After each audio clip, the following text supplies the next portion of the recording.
तुमची ही पोटाची चरबी खूप वाढली असेल आणि अन्नपचन व्यवस्थित होत नसेल, कॉन्स्टिपेशनचा त्रास असेल, तर हा घरगुती उपाय नक्की करून पहा. इथे घ्यायचं आहे 2 चमचे बडीशेप, 2 चमचे जिरे आणि 2 चमचे ओवा. मस्त असं भाजून घ्यायचं आहे. हे बघा अगदी या पद्धतीनं.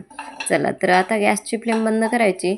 1 चमचा हे मिक्सचर घ्यायचं, त्यामध्ये 1 ग्लास पाणी घालायचं. एक रात्रभर हे छान असं भिजत ठेवायचं. जर तुम्ही माझ्या चॅनलवर नवीन असाल तर अशाच नवीन घरगुती रेसिपीज पाहण्यासाठी माझ्या चॅनलला सबस्क्राईब नक्की करा. बेल आयकॉनसुद्धा दाबा, जेणेकरून तुम्हाला नवीन रेसिपीजचे नोटिफिकेशन्स येतील.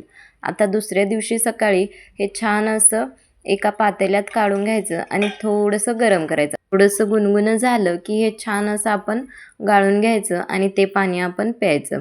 हे आपण सकाळी उपाशीपोटी घ्यायचं आहे. या ड्रिंकमुळे तुमचा पित्ताचा त्रास कमी होतो. तसेच तुम्हाला जर वजन कमी करायचं असेल त्यामध्येही हे खूप मदत करतं.